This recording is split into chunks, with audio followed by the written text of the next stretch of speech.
तो hello guys, स्वागत है आपका फिर से एक और नए वीडियो में। आज फिर से हम लोग इस वीडियो में एक नए टॉपिक को एकदम ही आसान शब्दों में समझने वाले हैं, जो बीवीयू के सेमेस्टर 2 के स्टूडेंट्स के लिए बहुत ही महत्वपूर्ण होने वाला है। तो जिनका भी मेजर पेपर 3 हिस्ट्री है, वो इस वीडियो को बहुत ही ध्यान से देखेंगे, बिना वीडियो को स्किप किए हुए। और अगर आपको ये वीडियो अच्छा लगे तो अपने दोस्तों के साथ भी शेयर करें और चैनल को सब्सक्राइब जरूर कर ले, क्योंकि यहाँ पे आपको इंपॉर्टेंट टॉपिक्स के वीडियो ऐसे ही हम प्रोवाइड करवाते रहते हैं। तो आज का हमारा टॉपिक सेमेस्टर 2 के स्टूडेंट्स के लिए जिनका मेजर पेपर हिस्ट्री है, क्योंकि आप सिलेबस के 5th टॉपिक में आसानी से इसको देख सकते हैं कि आपको विजयनगर साम्राज्य के संस्कृति और प्रशासन दोनों के बारे में पढ़ना है। तो आज हम लोग विजयनगर साम्राज्य के प्रशासन के बारे में इस वीडियो में बताने वाले हैं और आपको बहुत ही आसान शब्दों में समझाएंगे, ताकि एग्जाम में आपको बहुत ज़्यादा आसानी हो लिखने के समय। ठीक है। और अगर आपको विजयनगर साम्राज्य के संस्कृति के ऊपर भी वीडियो चाहिए तो कमेंट सेक्शन में जरूर लिखें, हम उसके ऊपर भी आपके लिए वीडियो बना देंगे। ठीक है। तो चलिए आज इस टॉपिक को पहले कवर करते हैं और देखते हैं कि इसमें आंसर कैसे लिखना है। तो आज का हमारा प्रश्न है, विजयनगर साम्राज्य के प्रशासनिक व्यवस्था का वर्णन करें या फिर विजयनगर साम्राज्य के शासन व्यवस्था पर प्रकाश डालें। ठीक है। ये दोनों में से कुछ भी आपको क्वेश्चन पूछ सकता है एग्जाम में, तो दोनों का आंसर सेम ही होने वाला है, आप सेम ही आंसर लिखेंगे। ठीक है। तो आंसर का शुरुआत हम लोग विजयनगर साम्राज्य का एक छोटा सा परिचय लिखने के साथ करेंगे और लिखेंगे कि विजयनगर साम्राज्य का परिचय, और डैश लगा के लिखेंगे कि मुस्लिम आक्रमणकारी के द्वारा धर्मांध के कारण 8वीं शताब्दी के आरंभ से उत्तर भारत में निरंतर आक्रमण चले आ रहे थे। इतना ही नहीं, दिल्ली में दास वंश, खिलजी वंश और तुगलक वंशों के जो सुल्तान रहे, वह भी हिंदुओं को मुसलमान बनाते रहे, उन्हें दास बनाते रहे। उनकी संस्कृति, धर्म, साहित्य, विज्ञान, मूर्तियों और कलाओं का निरंतर अपमान और विनाश किया गया। ठीक है। आगे है कि इससे विचारशील और कर्मशील हिंदुओं ने इसकी रक्षा और विकास का प्रयत्न किया। विजयनगर साम्राज्य इन्हीं प्रयत्नों का प्रत्यक्ष उदाहरण है। ठीक है। मतलब कि मुस्लिम आक्रमणकारी के धर्मांध के कारण, धर्मांध का अर्थ होता है कि जो सिर्फ अपने धर्म का बात सुने, किसी और के धर्म का बात नहीं सुने। ठीक है। तो ये होता है धर्मांध। तो मुस्लिम आक्रमणकारी धर्मांध के कारण 8वीं शताब्दी से ही उत्तर भारत में जितने भी क्षेत्र थे उस पर आक्रमण करते आ रहे थे और वहाँ के हिंदुओं को मुस्लिम बनाते आ रहे थे। ठीक है। वहाँ के हिंदुओं का धर्म परिवर्तन करवाते आ रहे थे। ठीक है। और इतना ही नहीं, दिल्ली का जो दास वंश था, खिलजी वंश था और तुगलक वंश था, उन सब के जो सुल्तान थे वो भी हिंदुओं को मुसलमान बनाते रहे या फिर हिंदुओं को दास बनाते थे, अपना नौकर बनाते थे। उनका जो संस्कृति था, धर्म था, साहित्य, विज्ञान, उनका मूर्ति, कला, उस सब का अपमान करते थे और उसको विनाश कर देते थे, उसको बर्बाद कर देते थे। ठीक है। तो हिंदुओं ने अपने धर्म और संस्कृति को बचाने के लिए जो प्रयत्न किए, उन्हीं का नतीजा है कि विजयनगर साम्राज्य का स्थापना हुआ। ठीक है।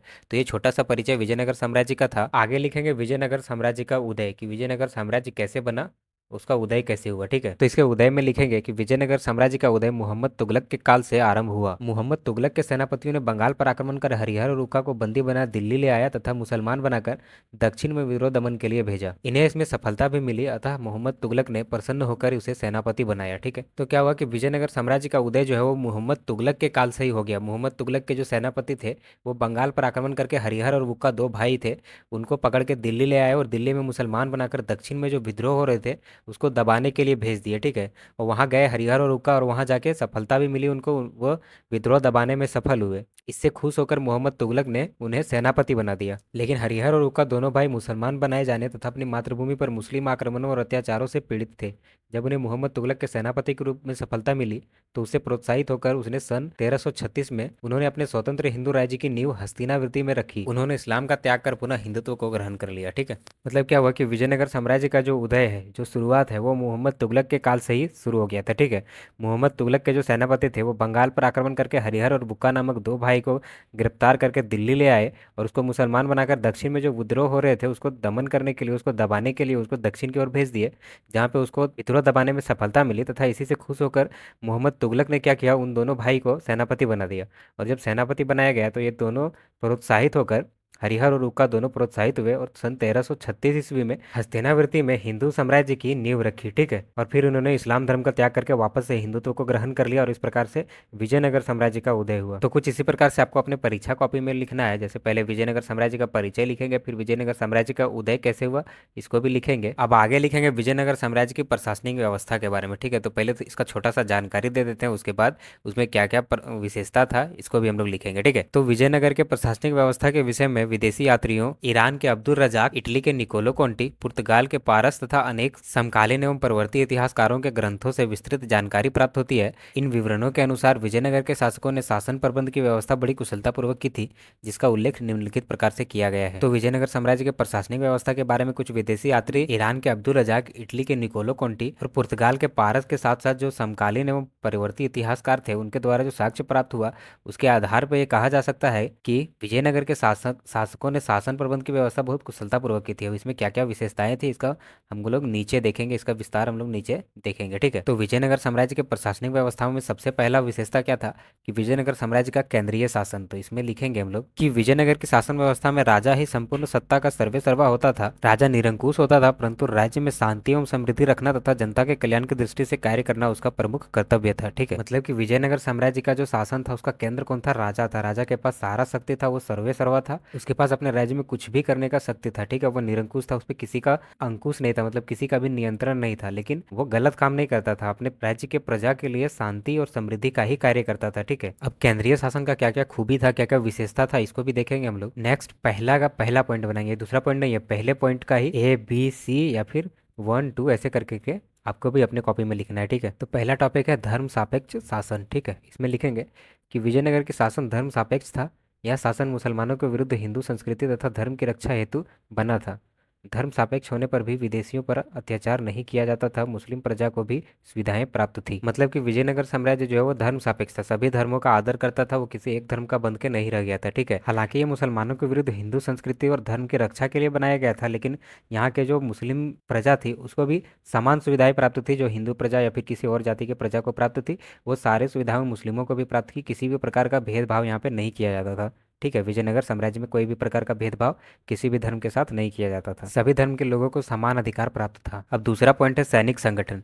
तो इसमें लिखेंगे कि विजयनगर साम्राज्य का मुसलमानों के साथ संघर्ष सदैव जारी रहा, अतः शासकों ने सैन्य शक्ति की ओर अधिक ध्यान दिया, राजा धर्म के अनुसार शासन करता था। विजयनगर के सबसे प्रसिद्ध शासक कृष्णदेव राय ने अपनी पुस्तक अमुक्त मालपद में राजा के कर्तव्यों का विस्तृत वर्णन किया है। ठीक है, तो विजयनगर साम्राज्य की स्थापना ही मुसलमानों से अपनी संस्कृति और धर्म को बचाने के लिए हुआ था, इसलिए मुसलमानों से इन लोग का संघर्ष, इन लोग का लड़ाई हमेशा चलते रहता था। इसलिए विजयनगर साम्राज्य के जो शासक थे उसने अपने सैन्य शक्ति पर बहुत अधिक ध्यान दिया और अपने सैन्य विभाग को एकदम शक्तिशाली बना के रखा ताकि कभी भी मुसलमान आक्रमणकारियों का विरोध किया जा सके। ठीक है, विजयनगर साम्राज्य के जो राजा होते थे वो राजा धर्म के अनुसार ही शासन करते थे। ठीक है, और राजा के कर्तव्यों की जानकारी कृष्णदेव राय का एक पुस्तक है अमुक्त मालपद, उससे हम लोग को मिलता है। ठीक है, ये कुछ फर्स्ट का 3 पॉइंट था। अब सेकंड में हम लोग लिखेंगे प्रांतीय शासन। ठीक है, प्रांतीय शासन में लिखेंगे कि शासन व्यवस्था को सुविधा के अनुरूप चलाने के लिए विजयनगर साम्राज्य कई प्रांतों में बटा था। पायस के अनुसार विजयनगर 200 प्रांतों में विभक्त था। ठीक है, पायस एक इतिहासकार है, उसके अनुसार विजयनगर साम्राज्य जो है वो 200 प्रांतों में बटा हुआ था, 200 अलग अलग छोटे छोटे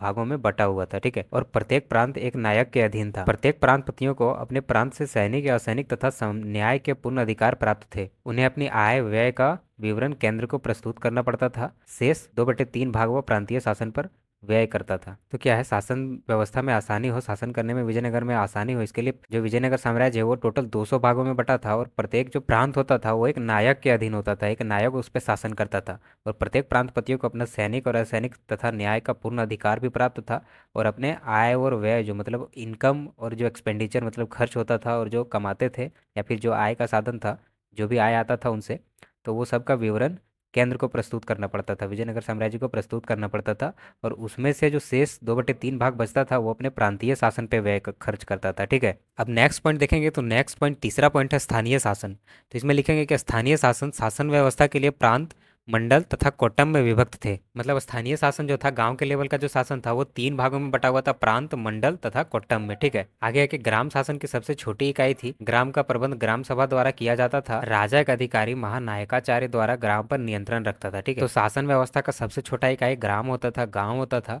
और इसका प्रबंध जो है ग्राम में सभा के द्वारा बैठक करके किया जाता था। ठीक है, कोई भी अगर मसला होता था, कोई भी परेशानी होता था तो गांव में सभा के द्वारा इसका हल निकाला जाता था और राजा जो है वो एक अधिकारी का चयन करता था जिसको महानायकाचार्य बोलते थे और उसी के द्वारा गांव का नियंत्रण करता था, नियंत्रण में रखता था। ठीक है, अब चौथा टॉप है विजयनगर साम्राज्य के आय के साधन, मतलब कि विजयनगर साम्राज्य में इनकम कैसे होता था, उसका क्या क्या साधन था, इसके बारे में लिखेंगे। ठीक है, तो इसमें लिखेंगे कि साम्राज्य की आय का सबसे प्रमुख साधन भू राजस्व था। नूनिज के अनुसार भू राजस्व की मात्रा उपज का 9/10 भाग थी, परंतु यह उचित प्रतीत नहीं होता है। तो विजयनगर साम्राज्य के आय का सबसे प्रमुख साधन जो है वो भू राजस्व था, मतलब कि जमीन के ऊपर लगाया गया टैक्स था। और नूनिज एक इतिहासकार है, उसके द्वारा बोला जाता है कि जो भू राजस्व था मतलब भूमि का टैक्स था वो उपज का 9/10, मतलब अगर पूरा उपज है तो उसका 9 भाग राजा को दे देना पड़ता था और केवल एक ही भाग अपने पास रखना पड़ता था। ठीक है, लेकिन यह उचित प्रतीत नहीं होता है, ऐसा सच नहीं हो सकता है। ठीक है, आगे है कि हिंदू विधि के अनुसार उपज का 1/6 भाग था, परंतु संभवतः इससे अधिक भू राजस्व लिया जाता था। भू राजस्व के अतिरिक्त चराई, विवाह कर, चुंगी, व्यापार कर, उद्यान कर, धोबियों व्यापारियों सौदागरों, कलाकारों, भिक्षुओं, नाइयों, चमारों, वैश्यों आदि पर लगाए जाते थे। तो विजयनगर साम्राज्य में इन सभी पर, जैसे विवाह के लिए टैक्स देना पड़ता था, व्यापार के लिए धोबियों को भी, कलाकारों को भी, सौदागरों को भी, और यहाँ के जो भिक्षुक होते थे, नाई होते थे, चमार, वैश्य, सब पर टैक्स लगाया जाता था। और उनसे जो इनकम आता था, जो आय आता था, वही विजयनगर साम्राज्य के आय का मेन सोर्स था। ठीक है, अब पांचवा पॉइंट है विजयनगर साम्राज्य की न्याय व्यवस्था। इसमें लिखेंगे कि न्याय के क्षेत्र में राजा ही सर्वे सर्वा होता था। न्यायालयों में मुकदमों का निर्णय हिंदू प्रथा के अनुसार किया जाता था। दीवानी तथा फौजदारी कानूनों को कठोरता से लागू किया जाता था तथा न्याय में किसी भी प्रकार का विलंब नहीं किया जाता था। विजयनगर साम्राज्य में दंड कठोर थे। नूनज लिखता है, चोरी का अपराध सिद्ध होने पर एक हाथ और एक पैर काट दिया जाता था और बड़ी चोरी सिद्ध होने पर प्राण दंड दिया जाता था। तो विजयनगर साम्राज्य में राजा ही सर्वे सर्वा होता था, मतलब कि जो राजा बोल दिया वही माना जाएगा। ठीक है, और यहाँ के दीवानी तथा फौजदार अपराध के लिए कानून बहुत कठोर था। दीवानी मतलब पैसा से संबंधित, और फौजदारी मतलब कि कोई भी अपराध। ठीक है, तो इन दोनों चीजों से संबंधित अगर कोई अपराध करता था तो उसका सजा बहुत कठोर था। यहाँ न्याय मिलने में किसी भी प्रकार का देरी नहीं होता था। ठीक है, और नूनज एक इतिहासकार हैं, वो लिखते हैं कि चोरी का अपराध सिद्ध होने पर एक हाथ और एक पैर काट दिया जाता था। मतलब कि अगर कोई चोरी करता था और उसका अपराध सिद्ध हो गया तो एक हाथ और एक पैर काट लिया जाता था, और अगर कोई बड़ा चोरी करता था तो उसको प्राण दंड दिया जाता था, मतलब कि मृत्यु का दंड दिया जाता था। ठीक है, तो अब हम लोग इस टॉपिक का सबसे लास्ट पॉइंट को देखने वाले हैं। तो छठा और सबसे अंतिम पॉइंट इस प्रकार है कि विजयनगर साम्राज्य की सैन्य व्यवस्था। तो सैनिक व्यवस्था विजयनगर साम्राज्य का कैसा था, इसके बारे में लिखेंगे। तो इसमें लिखेंगे कि विजयनगर साम्राज्य की सैनिक व्यवस्था का उत्तरदायित्व कंडाचर नामक विभाग के पास था। तो विजयनगर साम्राज्य का सैनिक व्यवस्था का कोई भी कार्य जो होता था उसके लिए एक अलग विभाग ही बना दिया गया था जिसका नाम था कंडाचर, और सैनिक व्यवस्था से रिलेटेड कोई भी काम अगर होता था तो यही विभाग उसको देखता था। ठीक है, आगे लिखेंगे कि इसका अध्यक्ष सेनापति या दंड नायक होता था। राजा के पास अपनी सेना होती थी, आवश्यकता पड़ने पर वह प्रांतीय सेनाओं को बुलाता था। मतलब कि कंडाचर विभाग जो है उसका अध्यक्ष कौन होता था, सेनापति या दंड नायक होता था। ठीक है, और राजा के पास, मतलब कि विजयनगर साम्राज्य के राजा के पास अपनी सेना होती थी। ठीक है, और अगर कहीं जरूरत पड़ता था, कहीं ज्यादा सैनिकों का आवश्यकता पड़ता था तो प्रांतीय सेना को बुलाया जाता था। ठीक है, तो विजयनगर साम्राज्य कई अलग अलग प्रांतों में बटा हुआ था, जैसा कि ऊपर भी हम लोग लिखे थे। तो राजा के पास जो होता था कि अपना सेना होता था। ठीक है, और अगर कहीं युद्ध हो रहा है, कहीं पे सेना का ज्यादा जरूरत है, तब वो जाकर के प्रांतों के सेनाओं को बुलाते थे, नहीं तो उनके पास अपना सेना होता था। ठीक है, अब आगे लिखेंगे कि सेना कितने प्रकार का था। ठीक है, तो सेना पैदल, घुड़सवार, तोपखाना तथा ऊंट, चार प्रकार की थी। तो क्या है कि विजयनगर साम्राज्य में चार प्रकार के सैनिक होते थे। एक पैदल होते थे, दूसरा घुड़सवार, और तीसरा जो तोप को हैंडल करते थे, तोपखाना जिसको बोला जाता था, तथा ऊंट पे जो सैनिक होते थे। तो चार प्रकार के टोटल सैनिक विजयनगर साम्राज्य में होते थे। ठीक है, आगे लिखेंगे कि विजयनगर की सेना में सामंती सेना के सभी दुर्गुण थे। विजयनगर राज्य की पुलिस व्यवस्था अच्छी थी, चोरियां बहुत कम होती थी। तो क्या है कि विजयनगर साम्राज्य का जो पुलिस व्यवस्था था वो बहुत कठोर था, बहुत अच्छा था।